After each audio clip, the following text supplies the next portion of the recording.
नमस्कार, एजुसी न्यूज में आप सभी का स्वागत है। आइए देखते हैं आज के समाचार। वाराणसी में कोरोना के तेजी से बढ़ते प्रभाव को देखते हुए सामाजिक संस्था सुबह बनारस क्लब ने विश्वेश्वरगंज जतनबर स्थित दूध मंडी में दूध बेचने आए लोगों की आरती उतारकर उनसे विनती किया। बढ़ रहा है और लोग जो है कोरोना के प्रति लापरवाह हो रहे हैं। तो आप जब भी यहाँ पर आए दूध बेचे जो है आप जो है मास्क लगा कर बेचे। आपके द्वारा बेचा गया दूध और घर में जाता है, जब बच्चे से लेकर बूढ़े तक पीते हैं, तो ऐसा न हो कि वो भी कोरोना के संक्रमित हो। इसलिए आप जब भी दूध बेचे मास्क लगा कर बेचे। मास्क लीजिए, ठीक है।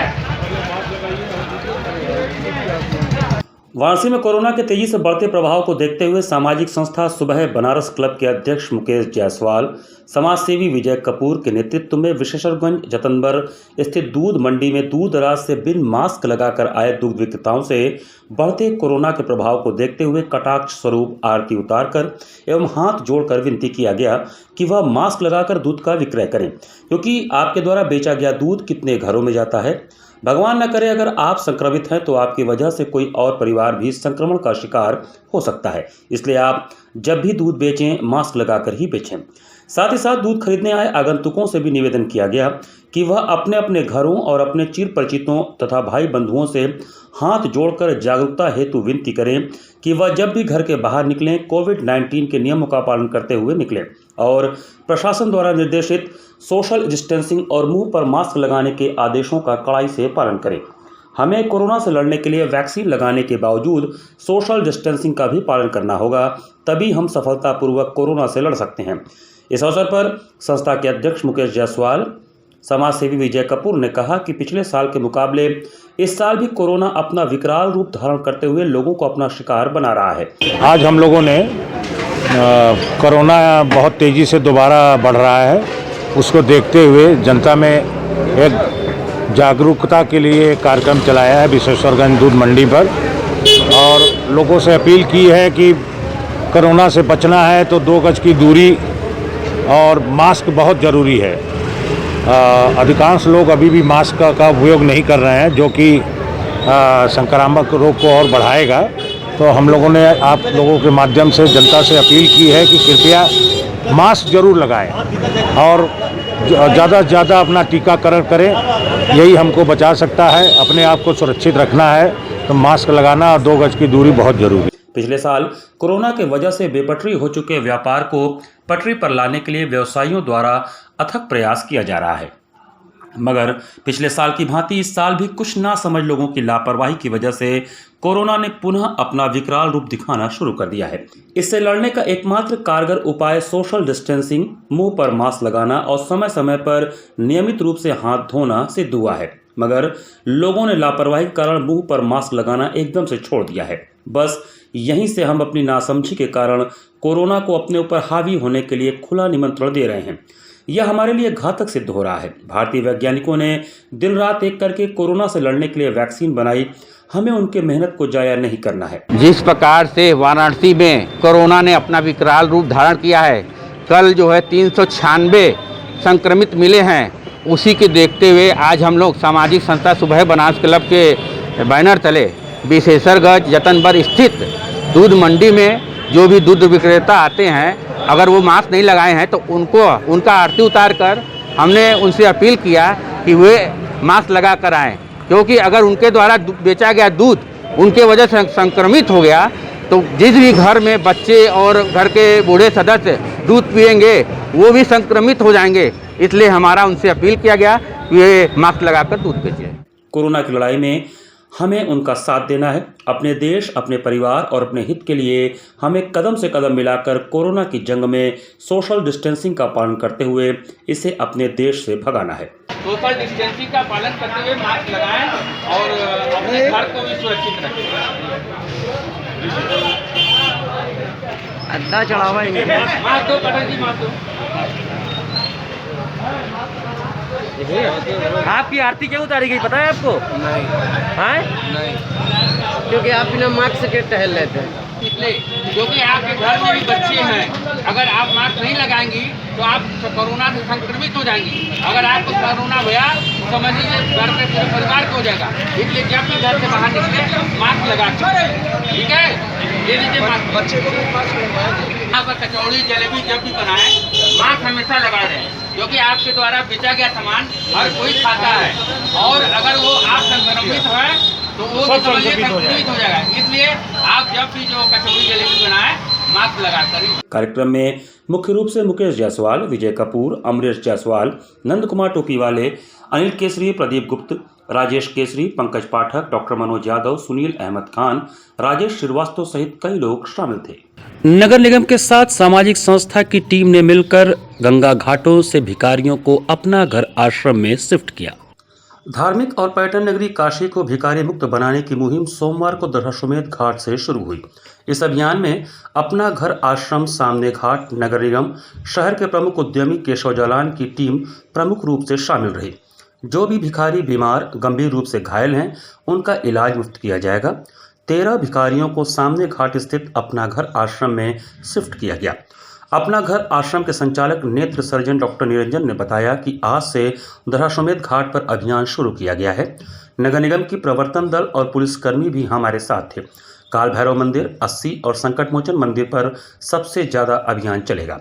दिव्यांगों, अपंगों, असहायों को अपना घर आश्रम में ही रखा जाएगा। जो स्वस्थ होंगे उन्हें परमानंदपुर आश्रय स्थल में रखा जाएगा। सभी का मेडिकल चेकअप भी कराया जाएगा। वाराणसी में अपना घर आश्रम का संचालक हूँ। यहाँ पर वाराणसी में जहाँ तहाँ जो भिखारी पड़े हुए हैं, इनको देख करके, यहाँ की आबोहवा को देख करके बड़ा दुख हुआ। इसको देखते हुए हम लोगों ने, हमारे केशव भाई जालान जी हैं, उनके सहयोग से ये अभियान यहाँ स्टार्ट हुआ और जिला प्रशासन का पूरी तरह से सहयोग इसमें मिल रहा है, जिसमें नगर निगम, हमारे पुलिस विभाग के लोग में मौजूद रहे। और ये अभियान अभी दशाश्वमेध घाट, 80 घाट और संकट मोचन, काल भैरव पे लिया जाएगा।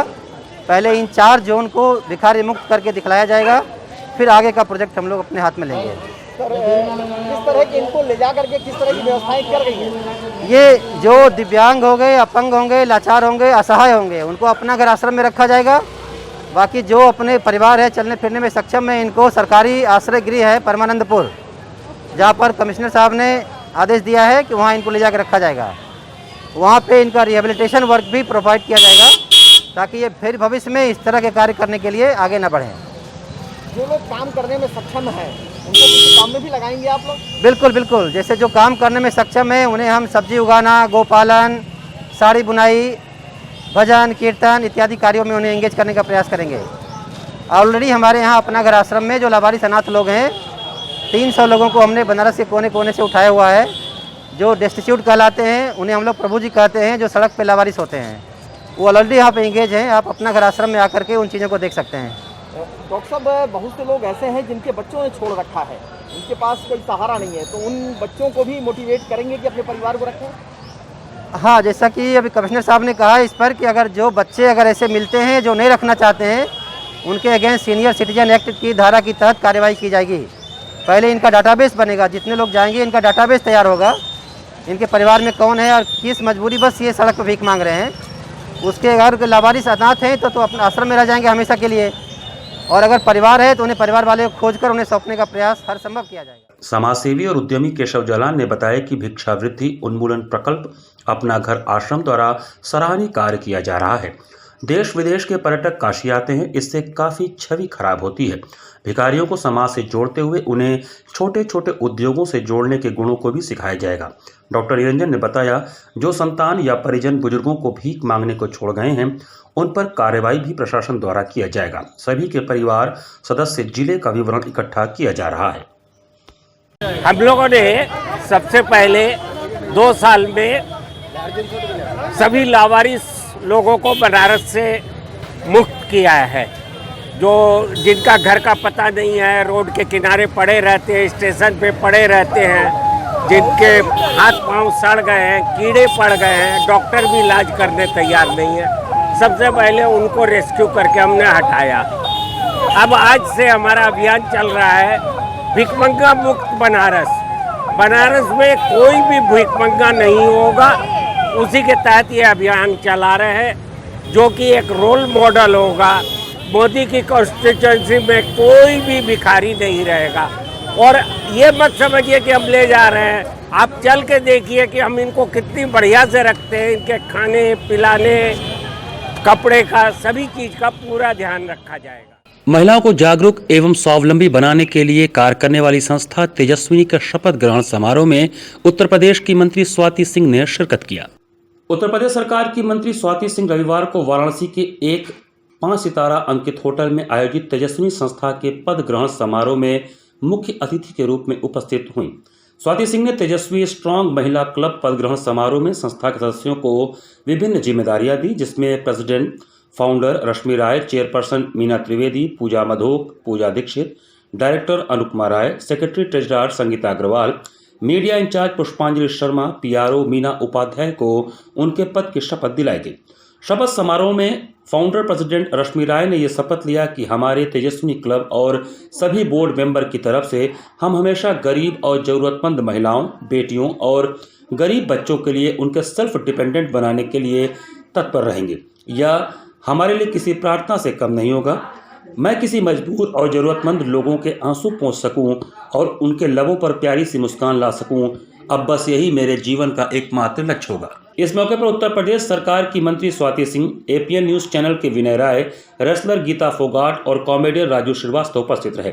संस्था का मुख्य उद्देश्य महिलाओं और बच्चों को स्वावलंबी बनाना है, इसलिए पद ग्रहण समारोह में रेसलर गीता फोगाट को बुलाया गया। देखिए, मैं तो यहाँ पे यही कह सकती हूँ कि मैं हरियाणा से हूँ बेसिकली, और मेरी इच्छा है ज़रूर करने की स्पोर्ट्स में, और मैं जिस फील्ड से आती हूँ रेसलिंग से, तो उसमें मेरी इच्छा है कि मैं आने वाले टाइम में, मेरा सपना भी है कि आने वाले टाइम में मैं एक रेसलिंग एकेडमी खोलूँ, खास करके लड़कियों के लिए मैं खोलना चाहती हूँ। और मुझे लगता है कि मैं इससे बेहतर और कुछ नहीं कर सकती कि लड़कियों को बढ़ावा देने के लिए, और जिस फील्ड से मैं आती हूँ उस फील्ड में। और जहाँ तक की बात है कि अगर यहाँ की गवर्नमेंट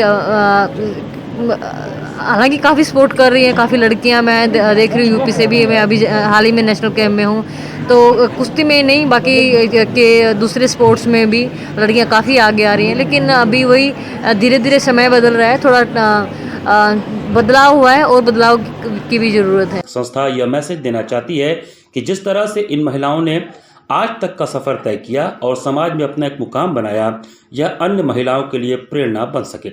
वहीं संस्था के उद्देश्यों में निहित मनोरंजन के साथ स्वावलंबन के उद्देश्यों की पूर्ति ख्याति लब्ध हास्य कलाकार राजू श्रीवास्तव की उपस्थिति ने पूरा किया। प्रदेश सरकार की मंत्री स्वाति सिंह ने सरकार से महिलाओं के स्वावलंबन संबंधित कार्यक्रमों में हर संभव मदद का भरोसा दिलाए जाने का भरोसा दिया। काशी में तेजस्विनी क्लब का आज लॉन्च का कार्यक्रम था, और इससे महिलाएं जुड़ी हुई हैं, इस क्लब से सारी महिलाएं ही जुड़ी हुई हैं, और आप लोग बच्चों के लिए, जो अंडर प्रिविलेज्ड बच्चे हैं उनके लिए, और ऐसी महिलाएं जो अंडर प्रिविलेज्ड हैं, या समाज में जो अवेयरनेस की ज़रूरत है उस और आप कार्यक्रम करेंगे, आपका क्लब कार्यक्रम करेगा। इसके लिए मैं उन लोगों को शुभकामनाएं भी देती हूँ, और इस अच्छे कार्य के लिए मैं धन्यवाद भी देती हूँ। मैम, देखा जाता है कि सरकार तो महिला सशक्तिकरण के लिए काफ़ी योजनाएं चला रही है, योगदान दे रही है। कई संस्थाएं भी हैं, सैकड़ों हज़ारों की संख्या में संस्थाएं हैं जो महिलाओं के लिए, युवतियों के लिए काम कर रही हैं, लेकिन फिर भी इसकी ज़रूरत क्यों पड़ रही है? मुझे लगता है कि आप इस समाज का एक पुरुष वर्ग हैं, आप मेरे भाई हैं, इसमें आप लोगों को ज़्यादा सोचने की ज़रूरत है। और देखिए, इस देश के प्रधानमंत्री माननीय मोदी जी और उत्तर प्रदेश के मुख्यमंत्री माननीय योगी जी, जिस तरीके से भ्रूण में भी जो हत्याएं होती, जो भ्रूण हत्याएं होती थी, गर्भ में पल रही बेटियों की जो हत्याएं होती थी, उसको रोकने के लिए माननीय प्रधानमंत्री जी ने बेटी बचाओ बेटी पढ़ाओ जैसे अभियान की शुरुआत की।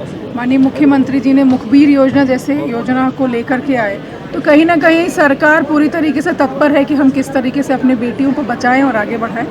साथ ही साथ ऐसी संस्थाएं जो बेटियों को आगे बढ़ाने की बात करती हैं, वो भी सरकार के साथ कंधे से कंधा मिलाकर काम कर रहे हैं।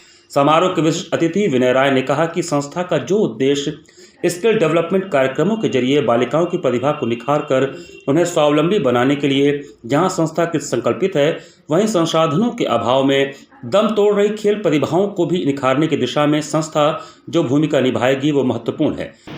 फिल्म के माध्यम से जब हम लोग फुगट सिस्टर का कमाल देखते हैं तो उसकी स्क्रीन पर हम ताली बजाते हैं, लेकिन उस संघर्ष को हम भूल जाते हैं उस पिता पर क्या गुजरी होगी कि एक बच्ची को पहलवान बनाए, और उस बच्ची पे क्या गुजरी होगी कैसे उस पहलवानी को सीख करके देश का नाम पूरी दुनिया में रोशन करे। ये छोटी उपलब्धि नहीं है। हमें जब जिक्र होता है, जब नारी शक्ति की हम बात करते हैं, तो आप लोगों का नाम एक जहन में आता है। दूसरा सिंह सिस्टर, जो आपकी बनारस की धरोहर हैं, पांचों बहनें, प्रशांति खास तौर से हम लोग ज़्यादा करीब रही है, इसलिए ज़्यादा उसका नाम हम लोग के सामने आता है। लेकिन यूपी कॉलेज में जिस समय बास्केटबॉल खेलने गई होगी, किसने सोचा होगा कि हाफ पैंट पहनकर यूपी कॉलेज में एक लड़की बास्केटबॉल खेलने जाओ, किस परिस्थिति से वो निकली होगी। आप कभी उनका इंटरव्यू देखें, कितने ताने सहे गए, कितने उनके पिता को ताने दिए गए। और सबसे अच्छा लगा उनकी माँ का इंटरव्यू।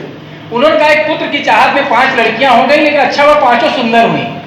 और मुझे ये कहने में कोई गुरेज नहीं है कि 5 में से सबसे बड़ी सिस्टर तो रह गई, लेकिन 4 देश के लिए उन्होंने बास्केटबॉल खेला और आज कम से कम देश का नाम रोशन कर रही है। मैं सिर्फ इतना ही कहूंगा कि शास्त्रों की बात हम बार बार करते हैं, हर पूजा पाठ में जाते हैं, दुर्गा जी का जिक्र आता है तो हाथ नतमस्तक होते हैं कि यही बचाएंगी, हर पाप पुण्य से हम लोग की रक्षा करेंगी। तो दुर्गा जी के पास उस समय शास्त्रों में गृह मंत्रालय दे दिया गया। धन की लालसा होती है तो लक्ष्मी जी को हम याद करते हैं, उस समय उनको फाइनेंस मिनिस्ट्री दी गई। आज जब बात होती है बच्चों को पढ़ाना है, तो उस समय हम लोग सरस्वती जी को HRD मिनिस्ट्री पकड़ा दी। लेकिन आज के दौर में जब एक महिला मंत्री कोई बनाई जाती है, तो सबसे पहले चर्चा होती है किसकी खास है, क्या वो टैलेंट की कमी है क्या। आपके सामने है, आप लोग भी नारी हैं, इस बात को सोचिएगा। थोड़ा भी अगर आप आगे बढ़ेंगी तो आपके टैलेंट से ज्यादा बाकी फालतू की बातें होती हैं। लेकिन जिन शास्त्रों को पढ़ के हम यहाँ तक पहुंचे हैं, भूल जाते हैं कि जब हम जिन शास्त्रों का जिक्र करते हैं उसमें तो तीनों इंपॉर्टेंट पोर्टफोलियो महिलाओं के पास थी, केवल साथ देने के लिए शंकर जी थे। संस्था के अध्यक्षा ने कहा कि जरूरतमंद औरतों, लड़कियों को उनके अपने पैरों पर खड़ा कर आत्मनिर्भर बनाने के लिए इनको कुटीर उद्योग, सिलाई, कढ़ाई, बुटीक इत्यादि रुचि के हिसाब से प्रशिक्षण दिया जाएगा। उन तक रोजगार पहुंचाना यह संस्था की जिम्मेदारी होगी। संस्था की पुष्पांजलि शर्मा ने बताया कि बचपन से ही समाज में गरीब और असहाय लोगों की मदद करने की तमन्ना थी। आज इसी को ध्यान में रख औरतों, बच्चों और लड़कियों को आत्मनिर्भर बनाने के लिए संस्था संकल्पित है। जबकि संस्था की चेयरपर्सन मीना त्रिवेदी ने बताया कि संस्था अपना कार्यालय भी खोलेगी, जहां लोग अपने जरूरत के लिए आ सकते हैं। वहीं संस्था की चेयरपर्सन पूजा मधुक ने बताया कि बच्चियों को खेल कूद में आगे बढ़ाने के लिए हमारी संस्था उनकी हर तरह से मदद करेगी। आज कुछ रिश्तेदार हम लोग को जबरदस्ती मिले। अब मेरी बुआ नाराज हो गई, हमने कहा बुआ खाना तो उन्हीं से मांगो जिनको बुआ कहते हो। लखनऊ में जो रहती हैं, लखनऊ में कौन, मायावती, उन्हीं को बुआ बुआ कहते हो ना, उन्हीं से मांगो बुआ से, उन्हीं से मांगो पूड़ी और पुआ, वही देगी बुआ। हमारी बहन अलग चिड़ी हुई, राजू अच्छी बात नहीं है तो हमसे ज्यादा ममता को दीदी बोलते हो। अब उन्हीं से राखी बंधो है ना, वही तुम्हारी दीदी है। हमने ऐसे तो हमारे चाचा नेहरू हैं जो मर गए, ये चल ही रहा था। हमारी पड़ोसन कहती हैं हमारे पति बीमार हैं। हमारे पति तो सामने बैठे, नहीं राष्ट्रपति। हाँ, तो मैं बता रहा था कि उनके घर के बाहर लिखा हुआ था बच्चे 2 ही अच्छे। अब तो फिर धीरे धीरे आ गए, उनके मुंह पे आ गए। दिख रहा है बराबर, मुझे सब पे ध्यान रहता है। उनके घर के बाहर लिखा था बच्चे 2 ही अच्छे। जैसे ही मैं अंदर गया, तू खबर ना ला बार बार कि वो क्या हंसेगी, कब हंसेगी, किस जन्म में, और फिर वो किसी और को बताने जा रहे। अच्छा, टॉपिक किसी को पता नहीं, सब एक दूसरे। उन्होंने कहा है, अच्छा, पूरा मैसेज भी दे दिया। उन्होंने कहा है, बोल बस ठीक है। किसी और से कह दिया, उन्होंने हमसे भी कहा है। बात क्या है किसी को पता नहीं। ये भी एक तरह का मैसेज है। तो लिखा हुआ बच्चे 2 ही अच्छे, लेकिन मैं जब उनके आंगन में गया तो देखा वहां 6 बच्चे खेल रहे हैं। हमने कहा भाई साहब बाहर तो लिखा है बच्चे 2 ही अच्छे। नहीं राजू साहब, बच्चे एक्चुअली 2 ही अच्छे हैं, 4 साले बदमाश हैं।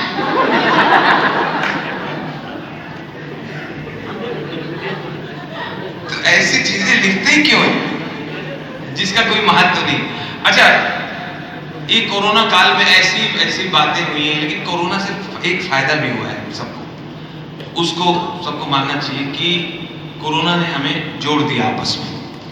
कोरोना ने एक दूसरे का ध्यान रखना सिखाया और ये बताया कि आपके पास भले बहुत पैसा हो, कुछ भी हो, अलग अकेले नहीं रह सकते, सबको लेके चलना होगा। परिवारजनों के साथ बैठो, बच्चों को टाइम दो। जो लोग बहुत व्यस्त रहे, बच्चों के साथ बैठे ही नहीं और सोचते। ये मुलायम सिंह जी भड़क गए। मुलायम सिंह जी बोले, आप लोग कहो ना हो गए लॉकडाउन पैसा हो गए लॉकडाउन, 6 महीने लॉकडाउन पैसा हो गई। अब ये लॉकडाउन हम अखिलेश के पास अब 7 बजे खाना खाए, साथ में 2 दिन खाना नाश्ता चला घर में थे। अब जब हम लोग साथ बैठे तब पता चला कि अखिलेश भी अच्छा लड़का है। उनको आइडिया ही नहीं था उसके ऊपर। ऐसे ही एक हमारे जो गजोदर भैया हैं अपने साहब से छुट्टी मांगे, तो साहब 2 दिन छुट्टी दे दिए, साहब 2 दिन का छुट्टी दे दीजिए, 1 महीने में आ जाएंगे। क्या मतलब है?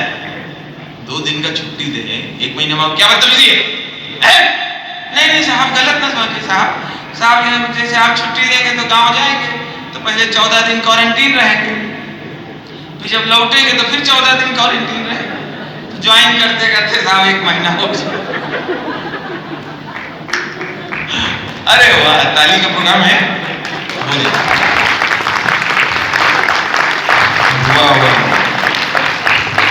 ये छोटी छोटी बातें हैं।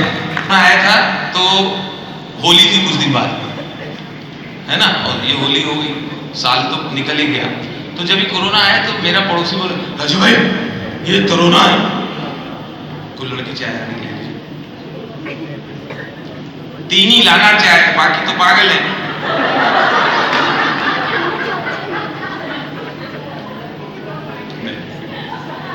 मुझे पता है सबके लिए इंतजाम है। ये ऐसी संस्था है तेजस्विनी, इसमें सब अपने सब बराबर है ना पूजा जी? कुल्हड़ पे मैं एक बात बोलूंगा, अच्छी लगे तो ताली बजाइएगा। कुल्हड़, मिट्टी के कुल्हड़ में चाय पी लिया करो, मिट्टी के कुल्हड़ में चाय पी लिया करो, इसी बहाने अपने वतन की मिट्टी चूमने का मौका मिलेगा। ऐसी बातें हैं मेरे पास फालतू की। आज क्या नहीं हो, होली की वजह से निकल रहा है, होली में सीरियस बातें भी नहीं है। जी मैं आ रहा हूं, तो वो जो आप सुनना चाहते हो मैं जानबूझ के नहीं सुना रहा हूं, कि वो सुन के भी आप चली जाओ। जरूर सुना बिल्डअप करके, मतलब आ रहा हूं धीरे धीरे। तो अच्छा, एक चीज से और आप परेशान हो, अच्छा नई चीज भी बता रहा हूं, आप मजा आ रहा है। ये लाइटिंग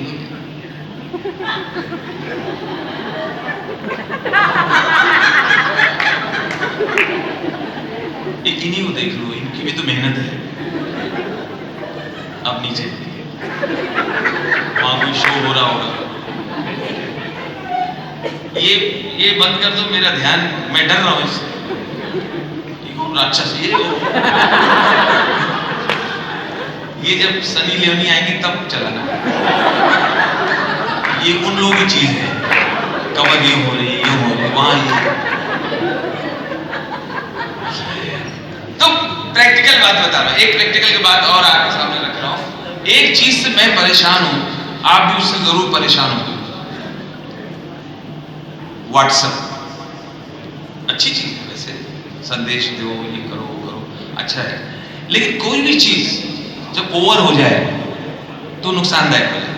व्हाट्सएप, मैं उन कमीने दोस्तों से परेशान हूं, आपके भी होंगे कोई ना कोई।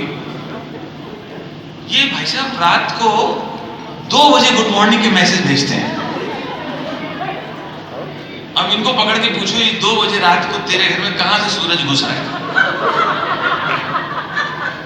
अच्छा, उसमें भी कलाकारी उसमें भी, चाय की प्याली, 2 बिस्किट, गुलाब का फूल,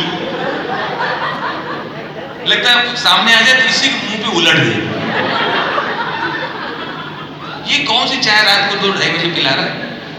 अच्छा खासा सो रहा, टन्ने सोता आदमी देखता है, क्या है कुछ खास मैसेज तो नहीं, कोई मरा तो नहीं, देखा तो चाय दे रहा है, मैडम ये कैसी वाली चाय है? ग्रीन टी और नॉर्मल बोला इधर रख मेरा ध्यान भी बैठ रहा है और जीभ भी लपर लपर हो रहा है। अभी पता नहीं कितना मजा आ रहा होगा इनको जो मुझसे मिस हो रहा है। 1.5 साल की बच्ची की हत्या के बाद 15 दिन बीत जाने के बावजूद हत्यारे की गिरफ्तारी न होने से क्षुब्ध आज नागरिक समाज ने पीड़ित परिवार के समर्थन में शास्त्री घाट से जिलाधिकारी कार्यालय तक जुलूस निकाला। 1.5 साल की बच्ची की हत्या के बाद 15 दिन बीत जाने के बावजूद हत्यारे की गिरफ्तारी न होने तथा अपराधियों के साथ साथ पुलिस द्वारा बार बार पीड़ित परिवार को धमकी देने के खिलाफ नागरिक समाज के लोगों ने कचहरी स्थित शास्त्री घाट से जिलाधिकारी कार्यालय तक जुलूस निकाला और सभा किया। सभा को संबोधित करते हुए वक्ताओं ने कहा कि एक मनबढ़ युवक द्वारा 1.5 साल की बच्ची की कार से कुचलकर हत्या कर दी जाती है और पुलिस हत्यारे गिरफ्तारी करने की जगह पर बार बार पीड़ित परिवार के ऊपर मुकदमा वापस करने का दबाव बना रही है, जबकि यदि पुलिस ईमानदार होती तो 24 घंटे के भीतर ही हत्यारे को गिरफ्तार कर ली होती और यदि वास्तव में अपराधी फरार होता तो पुलिस कुर्की तक जैसे सारे हथकंडे अपनाती। लेकिन यहाँ मामला ही उल्टा है। चूंकि अपराधी का वर्चस्व थाने पर है, इसलिए पुलिस अपराधी को बचा रही है और परिवार पर ही दबाव बना रही है कि मुकदमा वापस ले लें।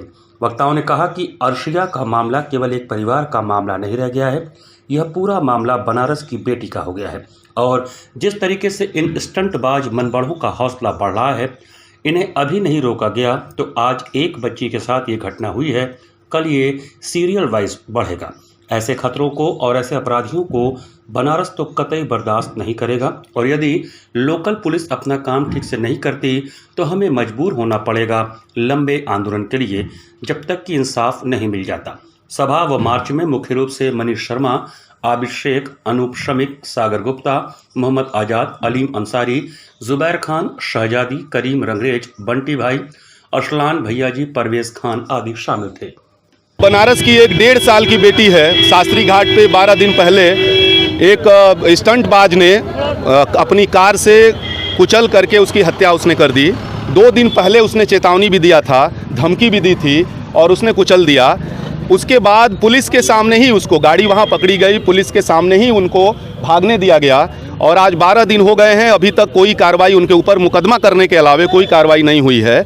अब उल्टा ये हो रहा है कि परिवार को धमकी मिल रही है उसकी तरफ से, चूँकि मन बढ़ गया है। पुलिस चूँकि अभी कार्रवाई नहीं कर रही है तो मन बढ़ गया है और पुलिस उनकी तरफ से परिवार को धमकी। जो लोग पक्ष में खड़ा हो रहे हैं, जैसे हम लोग पक्ष में खड़ा हो रहे हैं, अगर नागरिक समाज पक्ष में खड़ा हो रहा है तो उनको धमकी। ऐसे दर्जनों फ़ोन उसकी तरफ से आ रहे हैं और आश्चर्यजनक है उनके ऊपर हत्या का मुकदमा है, इरादतन गैर इरादतन ये है, लेकिन हम लोग का मानना है कि वो हत्या है और वो गैर जमानती है। दूसरा ये है कि उनको यहाँ से जमानत नहीं मिला है। दूसरी बात हम ये कहना चाहते हैं कि पुलिस अगर चाहती तो कुर्की का आदेश जारी कर सकती थी उसके घर का और उसको आना पड़ता।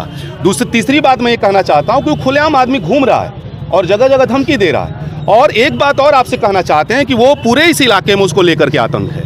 इस पूरे इलाके में वो सड़क पर बेलगाम होकर के वो बंदा स्टंटबाजी करता है, कार चलाता है, बाइक चलाता है और ऐसा कई बार वो कर चुका है। सब लोग उसको जानते हैं, पुलिस भी अच्छी तरह जानती है। हर्षित सिंह नाम है, पुलिस भी अच्छी तरह जानती है, प्रशासन भी अच्छी तरह। आश्चर्यजनक है कि किसका दबाव बन रहा है, कौन लोग इसके पीछे हैं।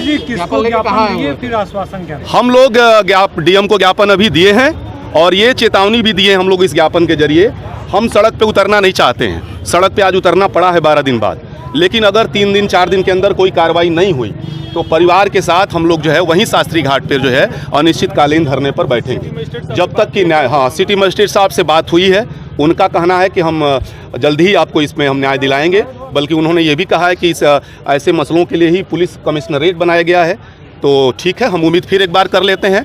हम चाहेंगे कि हमको टकराव में न जाना पड़े, हमें लड़ाई में न जाना पड़े, प्रशासन खुद कानून के राज को कायम करे, ये एक हमारी मंशा है। लेकिन अगर इस दिशा में न्याय नहीं मिला तो अब वो बेटी जो है केवल भाई आज़ाद की बेटी नहीं है, वो बनारस की बेटी है और उसको बचाने के लिए पूरा बनारस सड़कों पर बार बार। इसी के साथ एचबीसी न्यूज़ का यह संस्करण हम यही समाप्त करते हैं। मुझे दीजिए आज्ञा, नमस्कार।